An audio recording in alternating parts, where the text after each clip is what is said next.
Welcome to part 2 of the rebuilding of the LTE Elite battery. I literally, as soon as I turned off the first film, or turned off the camera for the first video on this, I went and got my voltmeter, because I did have an unfortunate variable that didn't exist on the rebuild, is where the thermal fuse is made, or where it sits. See if we compare notes to this guy, because this is how the rebuild on the right was sitting somewhat like this. You had your, whatever this is here, imagine probably another fuse or heat sensor of some kind, and that's what this probably is. And unfortunately, when I did the heat gun, this was sitting right there. And it also shares an issue that the LTE Lite machines have. It's a short fuse. So we're going to make sure that thermal fuse is okay. We're going to do continuity on each side.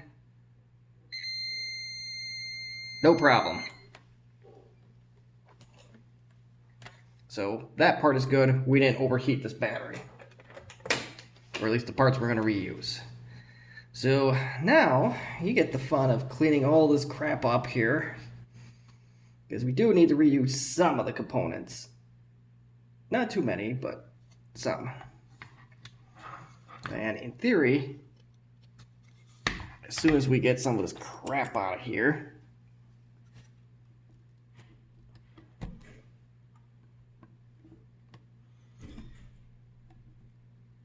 I'm not sure how fragile this component is, so if you do take a metal screwdriver, do be careful.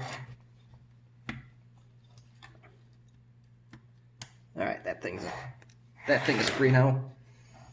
And this little board should lift right up. It may take the whole battery with, I don't know yet, but we're going to find out.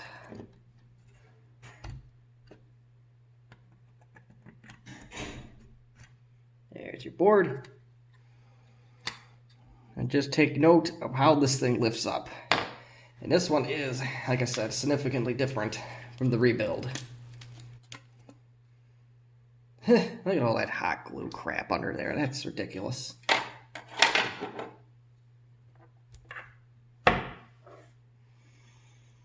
So first thing we want to do, it's a real easy task, is we just want to do some basic labeling. So we follow this wire here. The one all the way to the end is a negative. I wish they would have color coded this a little bit better, but it is what it is. You follow that wire to here. So we'll take our marker of a permanent variety, and let's play follow the lead. Plus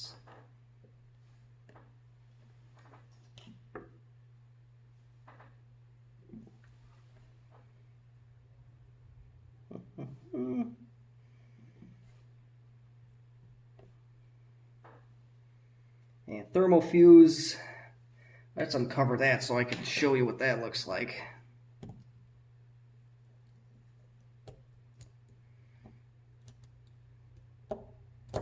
There we go. It's made by Isuzu, I believe.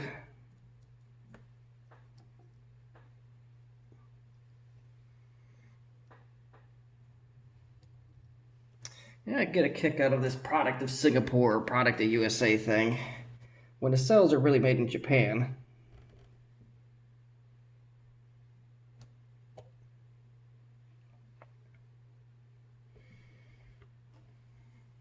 So, yeah, there's your thermal fuse, so it'll just go in and out.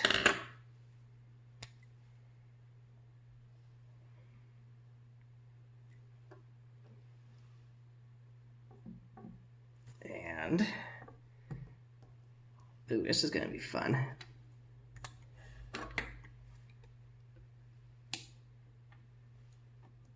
Oh, there we go. We were able to get it apart like that, no problem.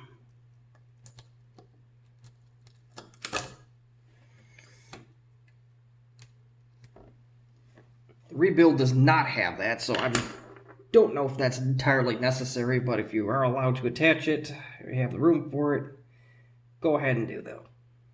Plus, minus, plus, minus, and there's so much freaking goo on here, we're just going to mark it right there. But as long as you know what it is, you should be in the clear. Plus, minus, last but not least, plus, and you complete your circuit. So now we have that. I'm going to cut this tape off because we don't need it.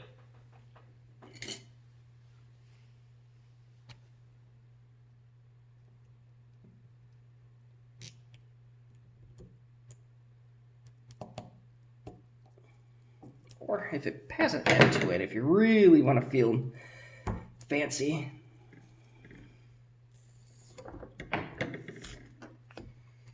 Probably just an additional means of securing, or Sanyo showing off half a label. That's special.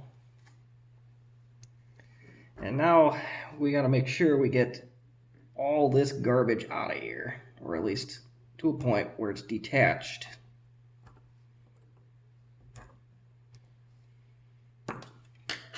Little word of the wise, if you do the heat gun method like I did, this stuff will likely become very brittle and very annoying.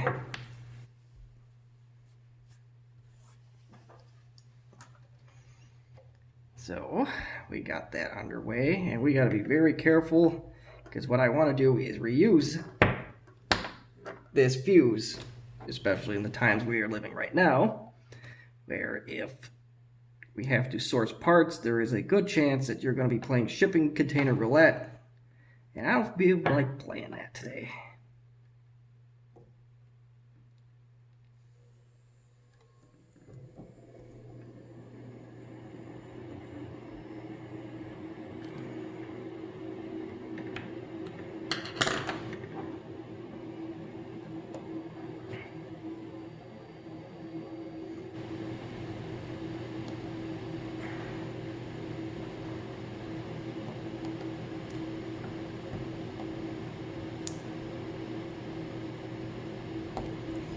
Alright, got one end with very little issue.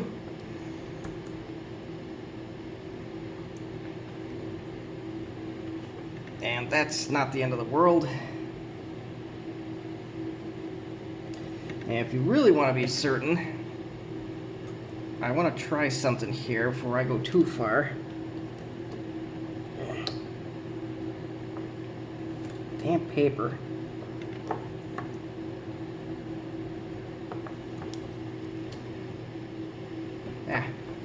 Let's take a picture of it before we dissect too far. Like on other battery builds, what I like to do is take a picture and print it out. So that way you have something to follow. If this guy on the right was exactly the same, then you could just use that as a model, but no such luck here.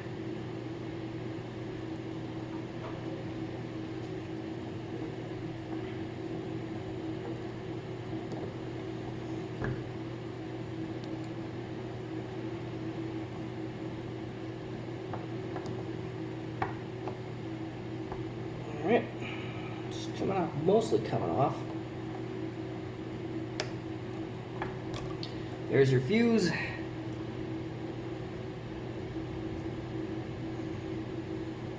I don't suggest replacing that with just a wire, although the chances of this becoming whatever this is rated for, let's see what it's rated for, 4191, Microsoft Timber.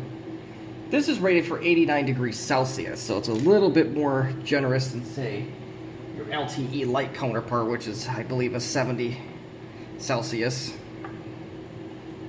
Don't bypass the safety features. It's not likely that they're going to get that hot, but who wants to chance starting a fire or something crazy like that? So next thing is next. Let's get rid of the thermostat here.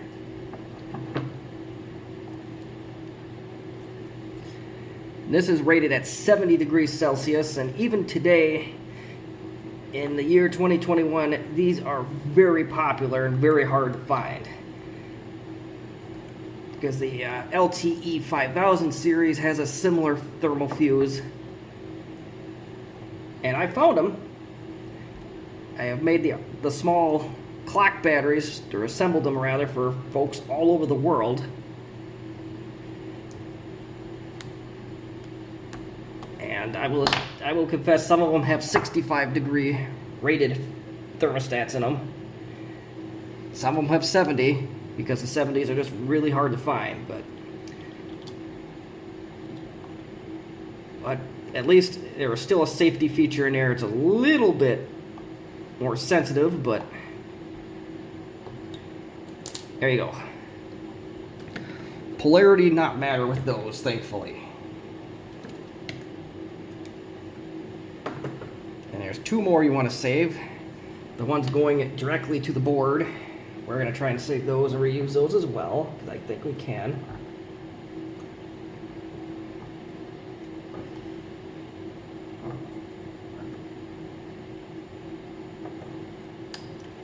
Yeah, we mostly saved that one, that's alright. And the one on the positive side.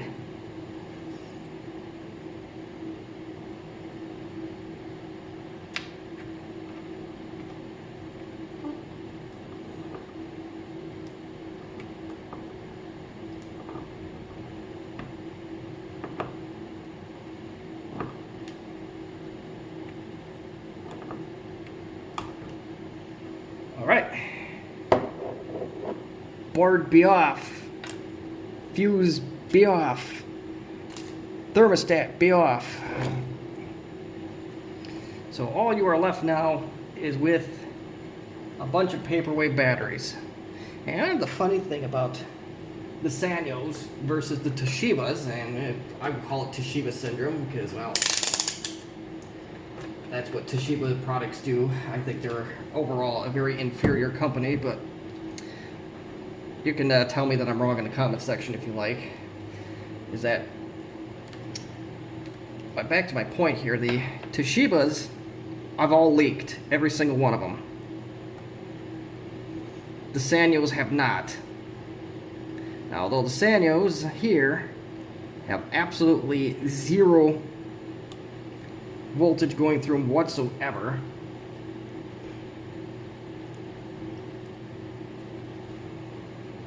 they didn't leak. So now the fun begins. But if you did like me and you snapped a picture of it, go print it off or put it on a tablet or something, and make sure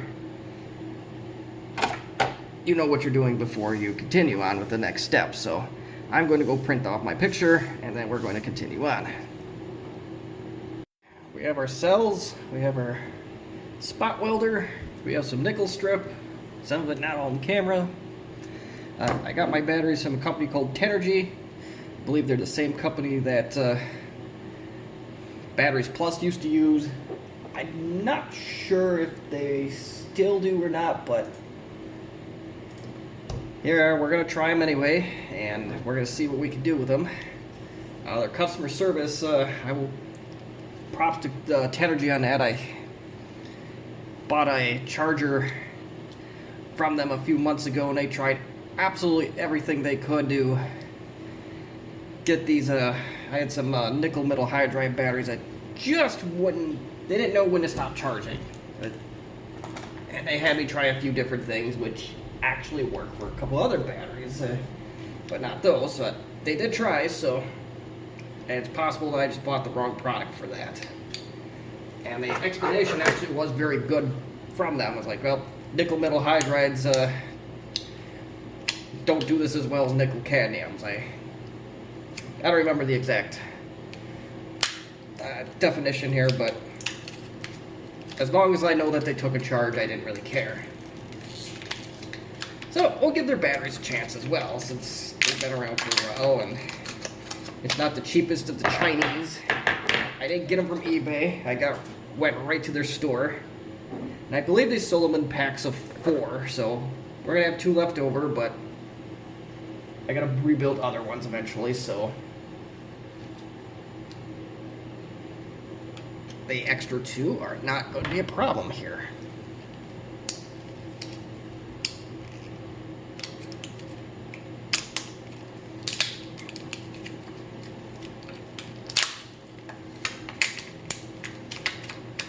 Suppose I could have opened these up beforehand.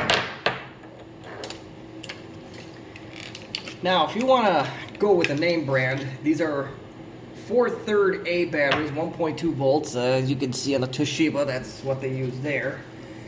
Panasonic has some cells too, but they are more expensive. You can get them from reputable places like DigiKey or Mauser, and they do keep a very close track on their inventory, so you'll know exactly when it's manufactured, where it came from, and your chances of your rebuild being successful will be significantly higher. I'm not going to tell you that you shouldn't go on eBay, but if you do go on eBay, go at your own risk.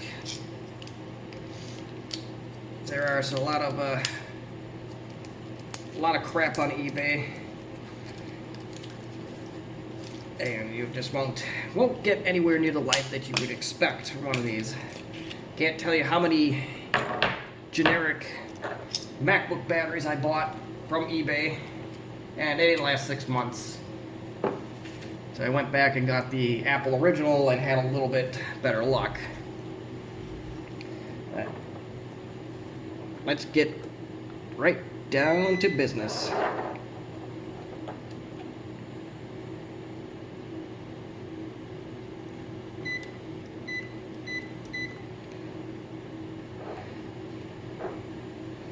Now, there are holders for the 18650s that may be of value to you.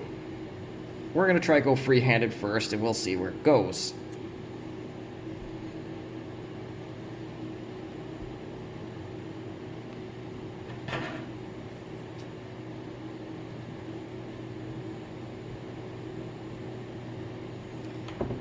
May be able to cut those in half on a dot, and that should do it.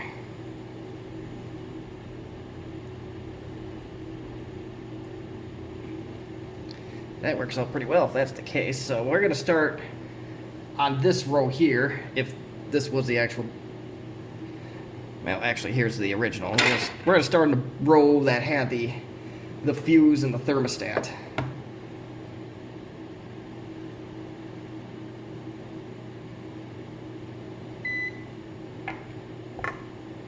A little sparky this morning. But that's to be expected. That might bode well, if anything.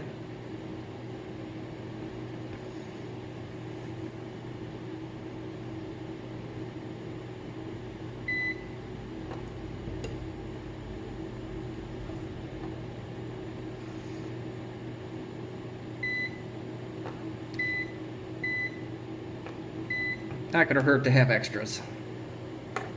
Those we're not reusing anyway. We have to bust this thing apart, so that's the beginning of it right there. So we'll do another easy one.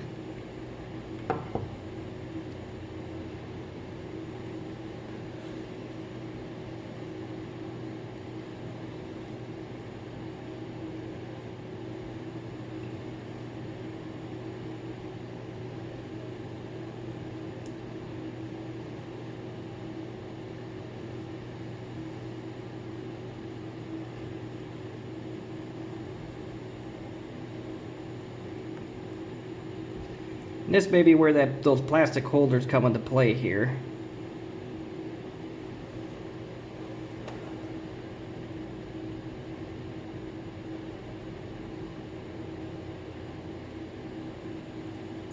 These nickel strips.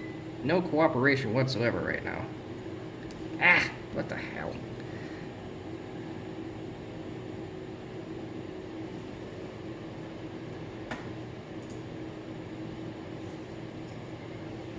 Let's try this again.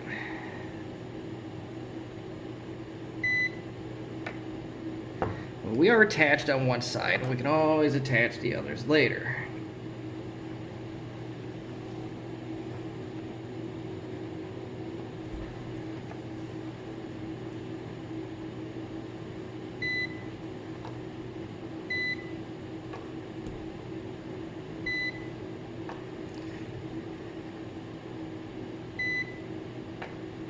Alright, we are attached, so that is 3 out of the 10 cells.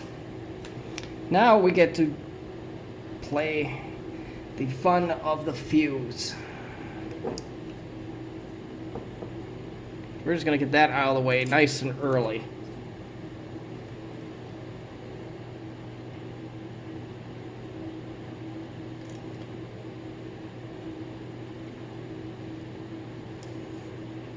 So at the end of the day, we line this up.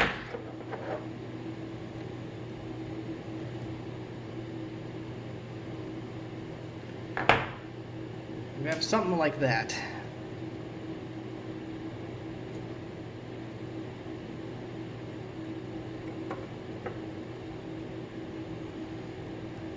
Bend that over like so. And then that's supposed to bend over like that. Alright, I think we got this. As long as the footprint is minimal, you're okay.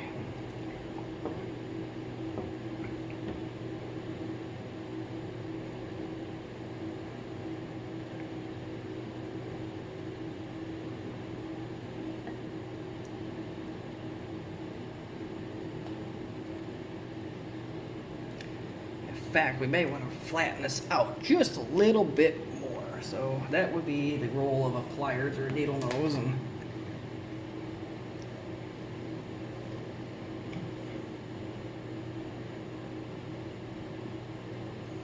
it's going to be a little bit difficult with navigating this, considering that we have holes in our nickel strips now, but it's not impossible.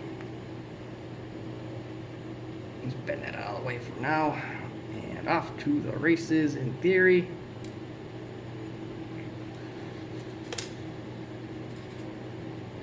May be helpful to even use some electrical tape to keep things intact while we get this going. Very important that you do not short circuit this.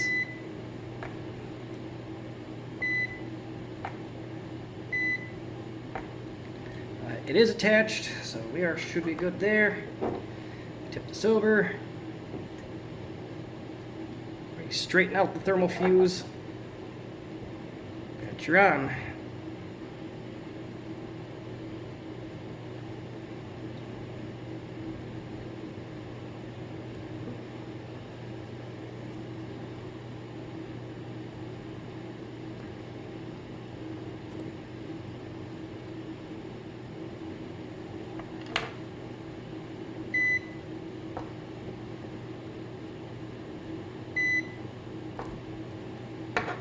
Right, so that is now attached properly.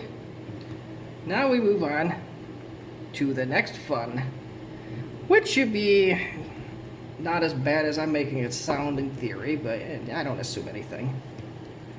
This lovely little doohickey.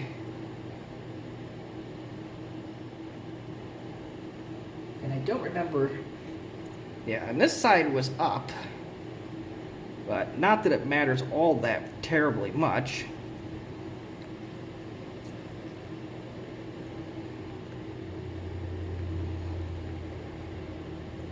Let's flatten this out a little bit.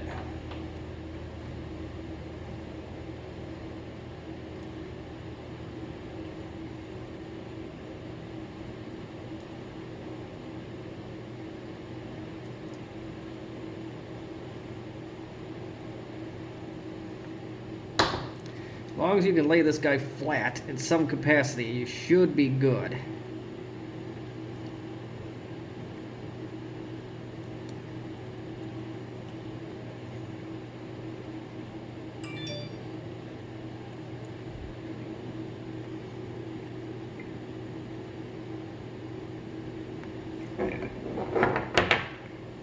I will admit that I came a little bit underprepared for this section of it. I didn't really think this part through, but you know, life goes on. And maybe once you establish a place for this, this is where the electrical tape or some kind of way to secure these together comes into play. And that's exactly what we're going to do. So that's one less thing you got to worry about. I have this tape here. I've It's like a plastic tape that I like to use. If it's good enough for this printing hot ink, they do use this for electronics, then it should be good enough for this. It hardly takes any space up whatsoever, so that's a nice little bonus.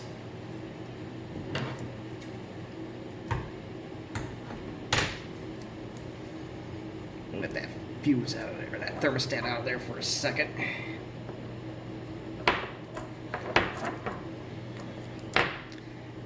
To some degree, I think the original had something like this too, where it just was held together by tape, in addition, just as a security.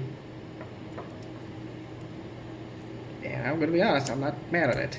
It didn't heat up after all these years. Whatever they used came off in one piece with little trouble, so I am good with that. And boom. And I will do the same all the way around, just to hold this lovely apparatus in place.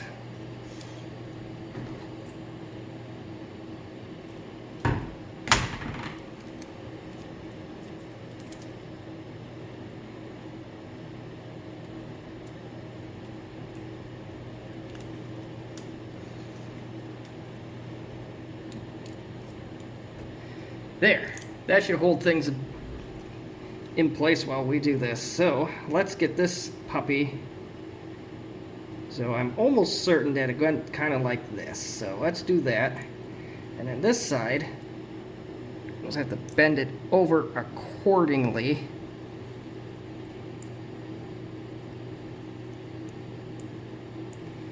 That might be quite a far reach here, but that's all right. We'll get her.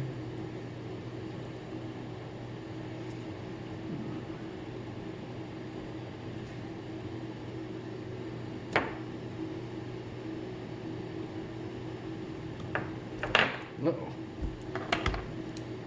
Ah, what a pain in the rear. Almost knocked my tools off here, and I realize I am off camera at this point.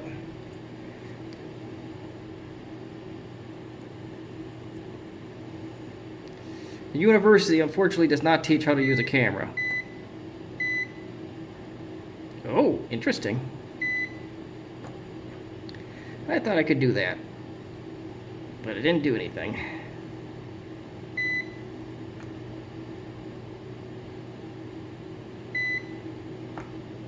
I think that's attached. Well, since we have means of doing this, we're going to put one more row with tack welds in. Boom, we're in. I think that's pretty much, looks darn close to the original the way we did it, so I'm happy with my work there. We'll set that row aside and we will continue on. So, if you're unsure, get your little diagram, or if you have the luxury of an old battery at your disposal, and do that.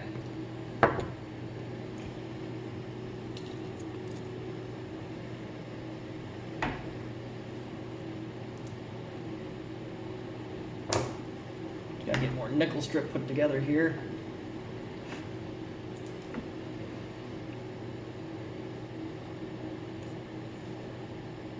This side is easier than the other side, I believe.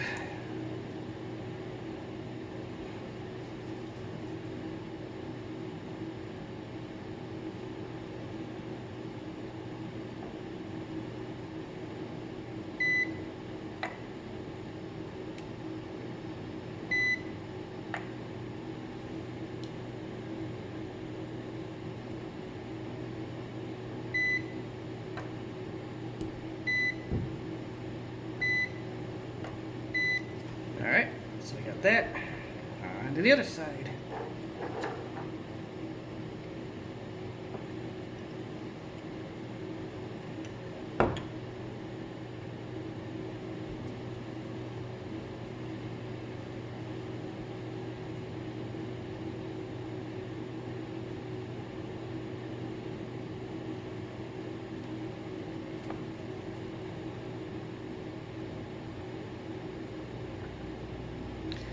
That strip might even be a little too long.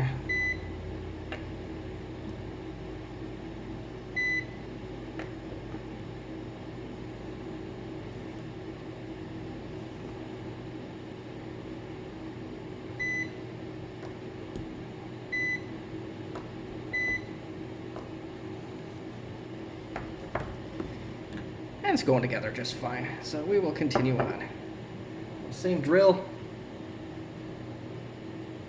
That's provided I even did this right. I don't think it did. So positive on this side. Alright, so I gotta...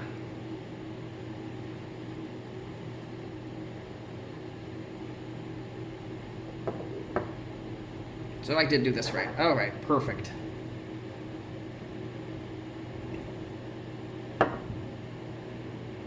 I just thought I had one incredible brain fart here.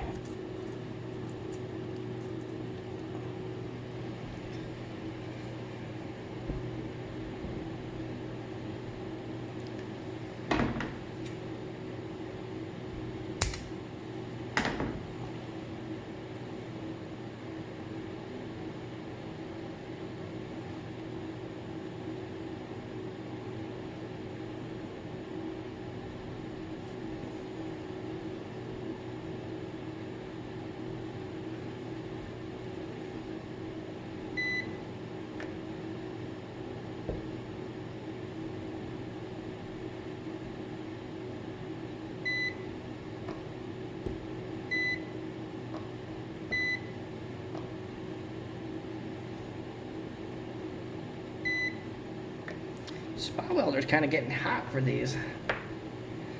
We should be at the tail end of it regardless, so we're doing just fine. And then last but not least, we flip this thing over one more time. And I even just tape this thing together with the tape like I did with the other one, so that way we don't have any issues with flopping batteries and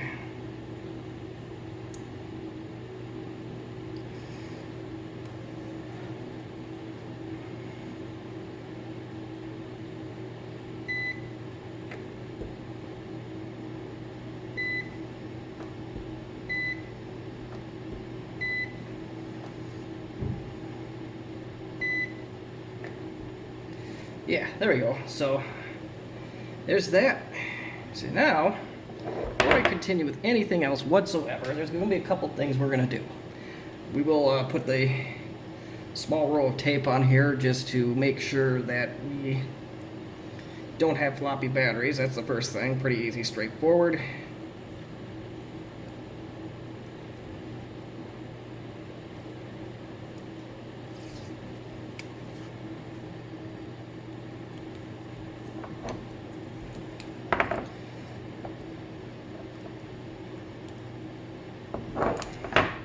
Shrink wrap is something that, one, probably wouldn't fit, two, be counterproductive, three, we don't need it. So that's why we're just doing the tape like the OEMs did. Alright, so we got our battery pack that is secured together. If you want to do something by protecting these, same drill, you just use this tape and that'll protect those cells as well. I think the technical term for what is used between here for protectants is called fish tape.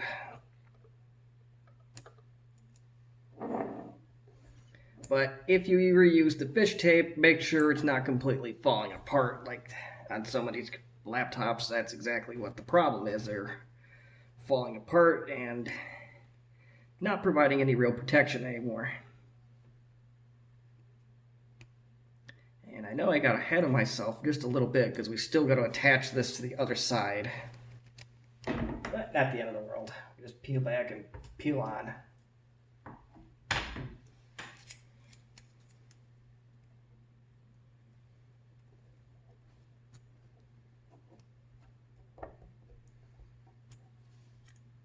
Like so. There we go. So we have to peel that back so we can attach the other side.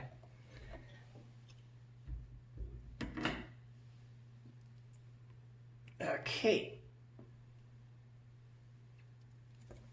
Another simple thing we could do. Boom. Before we continue, is make sure that both sides have the proper voltage. So these are 1.2 volts a pop, so it'll be 1.2 times 5. It may be a little discharged, so it might be a little bit less, might be a little bit more. I'm not sure what the state of these are. And we are reading, I know my thing, voltmeter is off camera, but if you can read,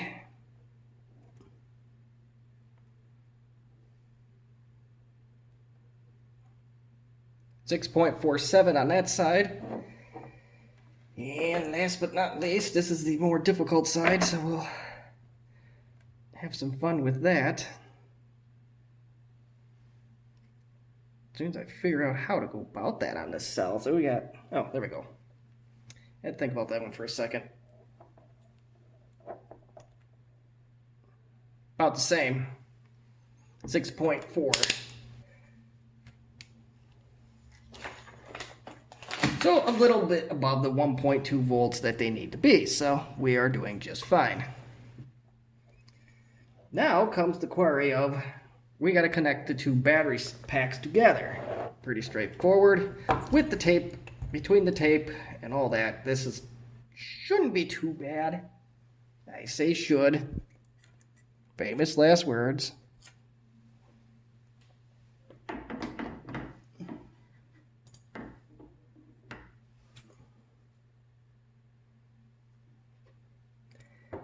One more piece of nickel strip to boot.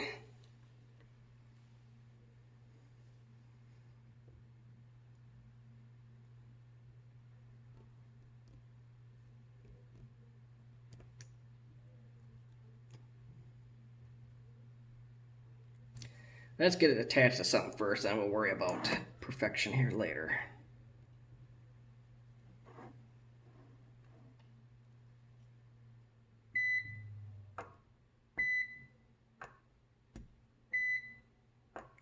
Perfect. So that's attached on one side, and now we gotta attach it to the other.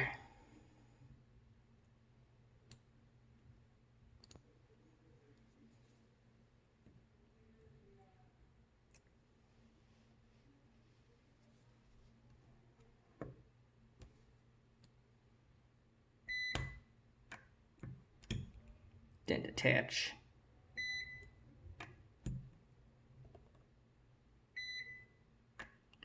So, okay, we spot welded that one a few times, so we should be, in theory, in the clear. And now if we did our math correctly, we should be able to slowly bend this over. And we just got to bend that over into place. And voila, we bent into place. Now, I'm not in love with that sticking out exactly where it is. Oh well. Now, a couple things you could do here. You could test for voltage again and make sure everything is still good. We're going the ultra cautious route today, apparently, so that's exactly what I'm going to do. Voltmeter makes another appearance. Stay there, please. Thank you. So remember, our negative is right here, and our positive lead is there. So we're reading a 12.9, so we do have voltage. Good.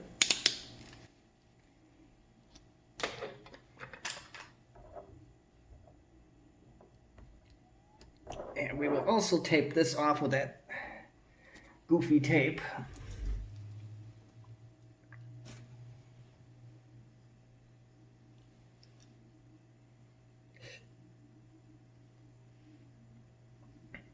Our work is not quite done yet, but we're getting there.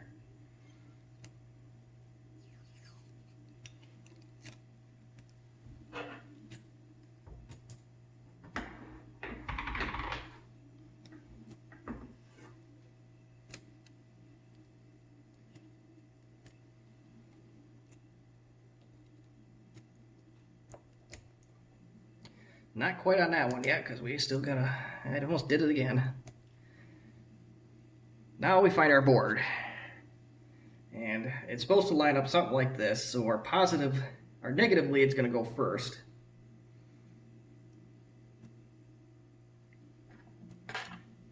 may have to bend the battery like this one more time. I really don't want to, but our options are not exactly there for that. So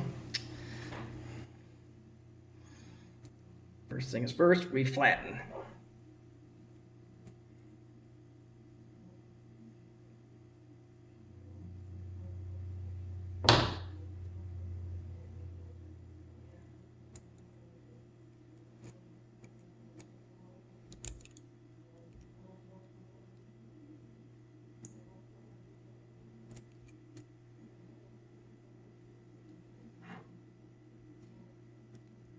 No, tape's not going to cooperate here.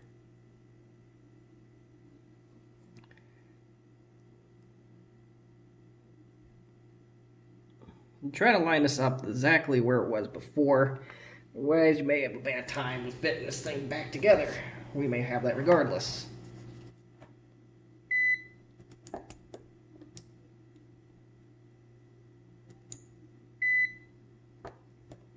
Alright, we are spot welded on the negative side. Put this tape down now, and that should be almost done. So now we get to do the positive side.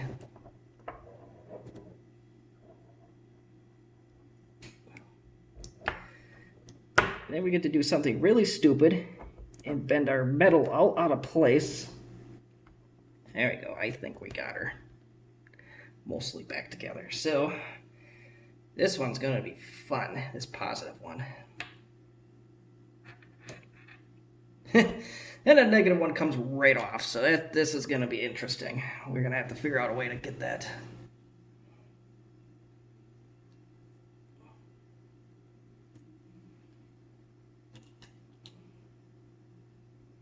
May even have to turn up the spot welders. These are very thick spot welds.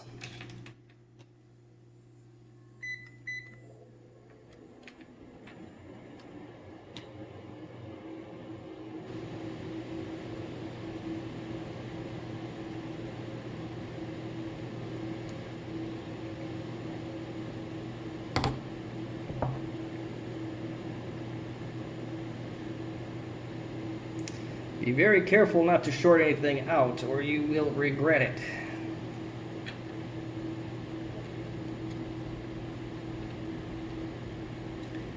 And the last thing I want to provide to you today is regret.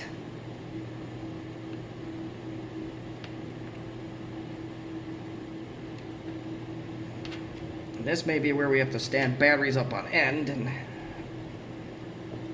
yeah, this is going to be interesting.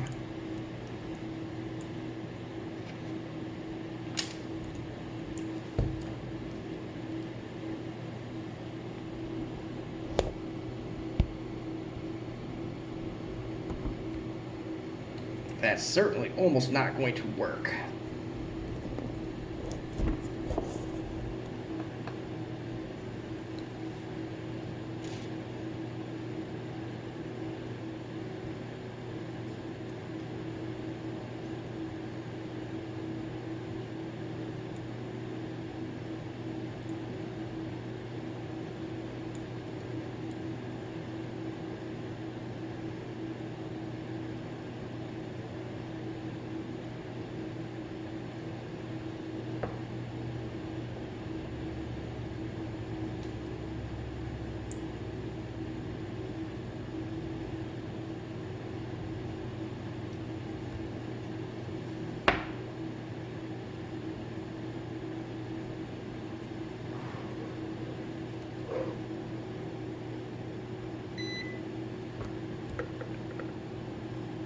We'll get a couple on there. We'll do the best we can on this one.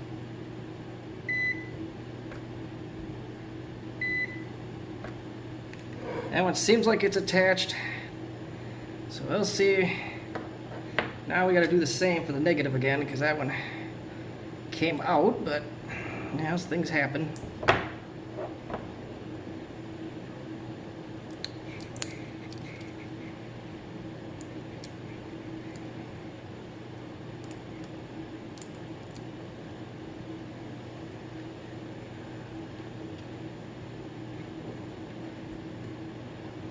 if I can bend this thing over, because that's just not going to give me a lot of room to work with.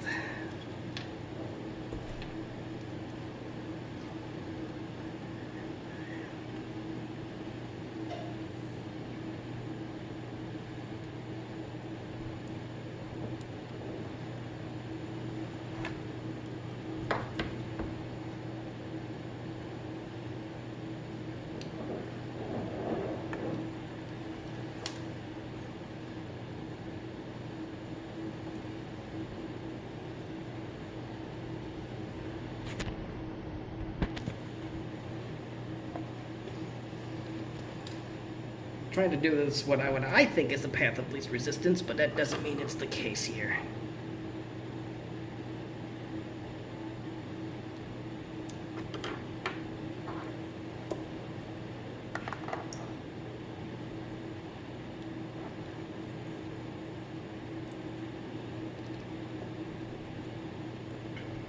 And I don't know if we can even bend this back and do this now. Well, we're gonna find out. This wire just may simply be too far away. Yep, that's exactly what I feared.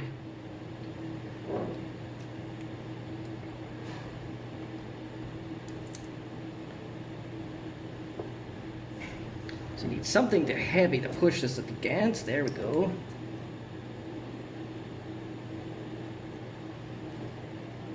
This has been thrown out the window now. Yep, it is just sliding all over the damn place.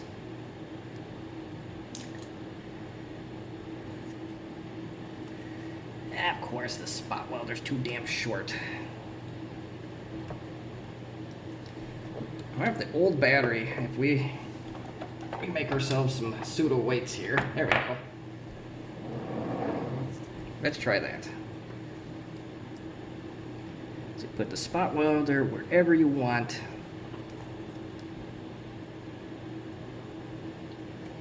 Without a care in the world.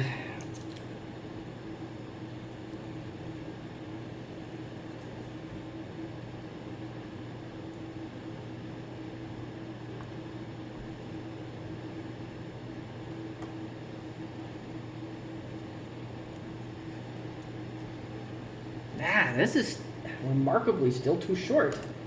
Bring this over here then.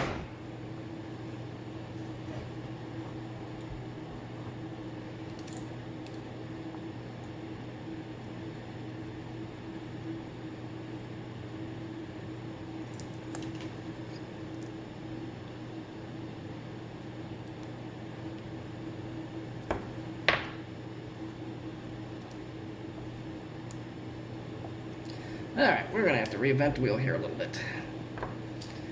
Would have been a good boy here and would have attached. Like I asked it to, be different. But, yeah. I don't know if I can... that could help. Let's try that.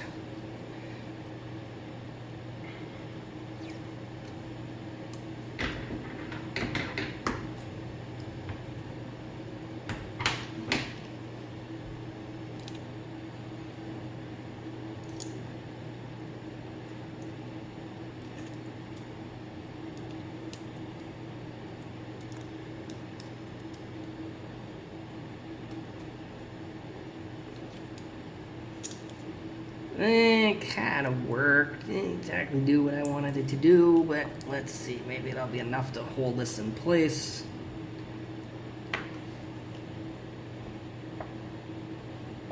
And bend things over.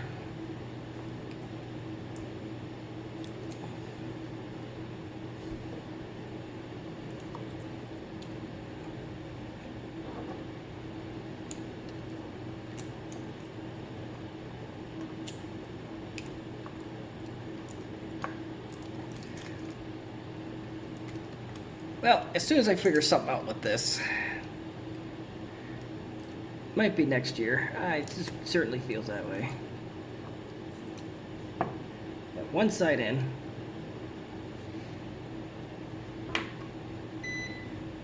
There we go.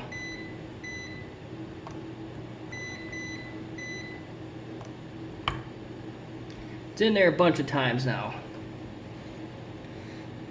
So that, in theory, should end the spot welding.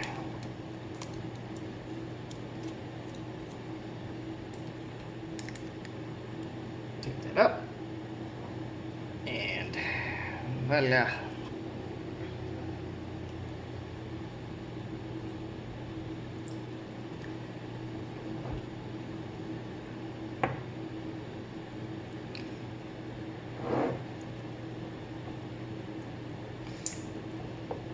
Maybe the tape is holding some of this down, but I'll admit this is probably not my A game. Was not brought with this one. But let's shove this puppy in. Clean the glue out first.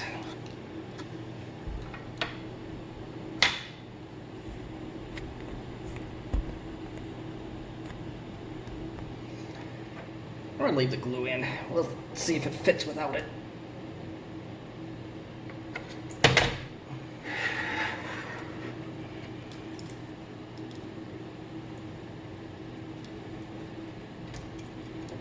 Looks like we might be okay here.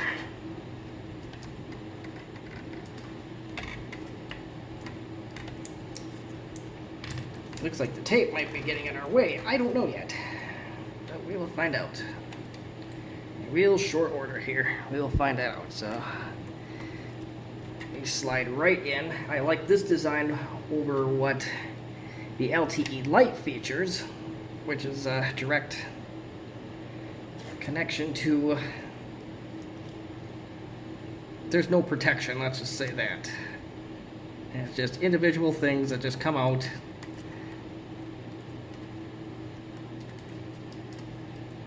Let's see if I can bring this up.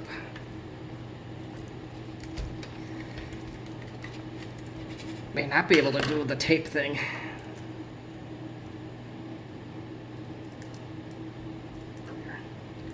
Offer a little protection. Anyways.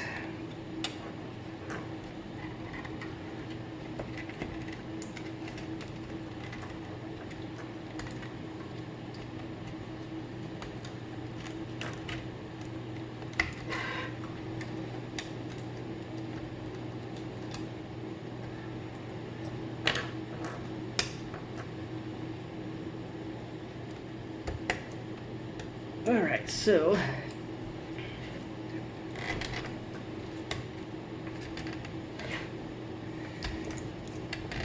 yeah, definitely admit that this is not my proudest hour, but at the end of the day, if it fits in the computer and doesn't jam up or anything like that, if it doesn't start any fires, that's the end game here. So let's do the old voltmeter. Let's make sure everything is still connected the way it should be. We have, well, it says negative 12 volts right now, but I also have the polarity reversed on my multimeters, so we should be all right regardless. And then comes down to the million-dollar question. How do we reattach this? This is where your hot snot is probably going to come into play.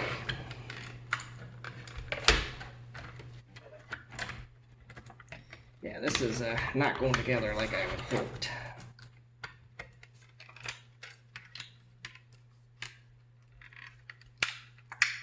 So we may have to take all that plastic crap out. We may have to take the tape out too. So that's what we're going to do here, as much as I don't want to do this because we have looser batteries at that point, but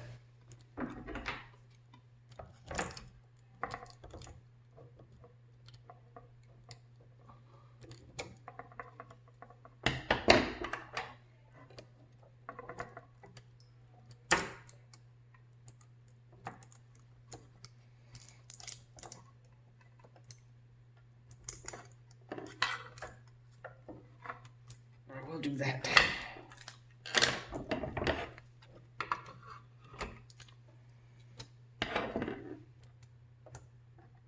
Tuck that one underneath there, that should be fine.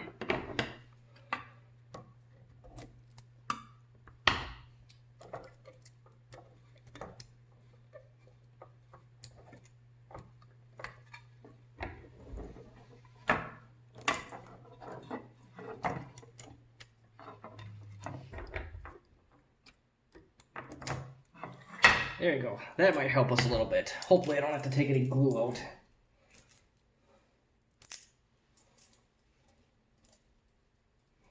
Now, if the darn stuff would get off my hands, be all right. Alright, try again. Yeah, that seems like it's fitting a little bit better. Not perfect, but a second half of this is your cover may be warped if you do you do stand a chance of that. So that is a possibility of what may have happened here. And then we're just dealing with a warped cover. It also helps if you put the cover on in the correct fashion. If you hot snot this guy together, I think we did okay.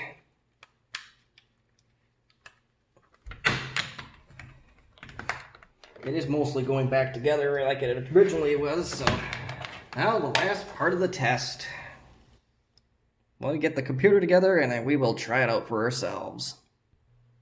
Now imagine once that cover's back on, it'll slide in even better. It didn't do too bad. But we'll see what happens here. We got nothing. Uh-oh. Maybe we broke something.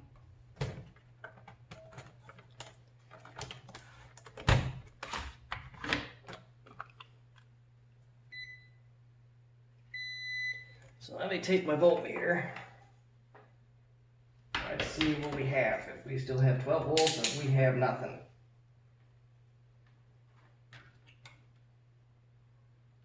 Oh, I broke something.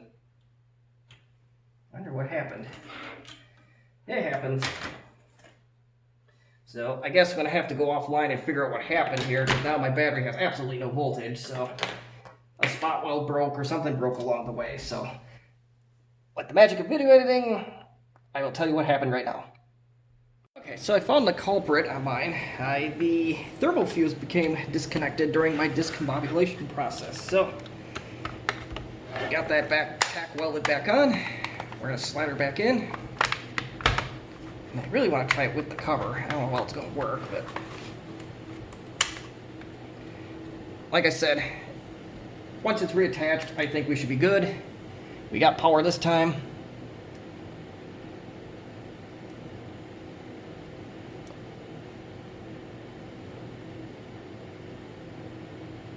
Now let's escape here. We'll see. I don't have anything beyond the basic DOS installation.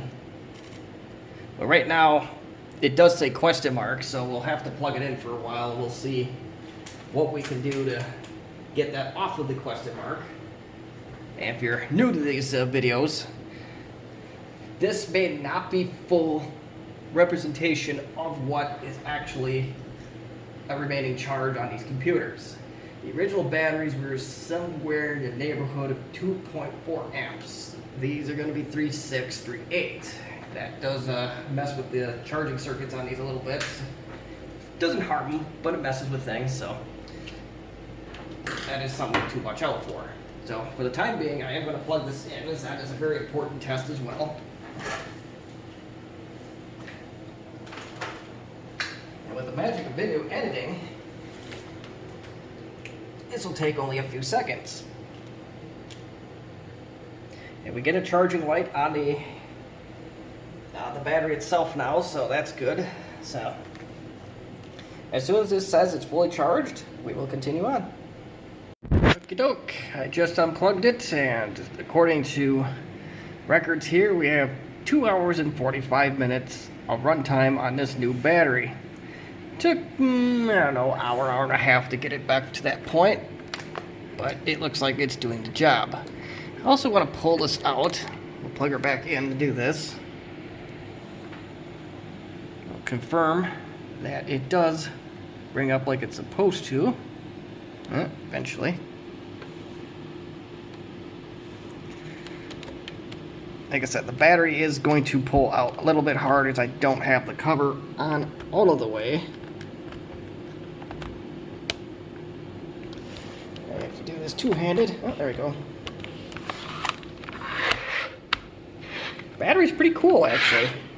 I don't have a heat gun so you have to take my word for it, but, well, this kind of tells you right here. I'm touching it with my bare hands, and we're not getting burned, or I'm not screaming around in pain, so I think this one's a success. So at this time, I just gotta find some hot glue. We'll seal this thing back together, and we should be good to go.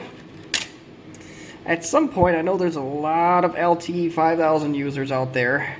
Wanted to get a few of these under my belt before I moved up to the big times and do the popular one. So that's why we're jumping around a little bit on something a little less popular, or something I care about a little bit less compared to the 5000. So that's why I haven't done a 5000 battery yet, which I think is going to be very similar to this battery. Whether it's going to be a 5-cell or a 10-cell that we tear apart, the process is pretty much the same.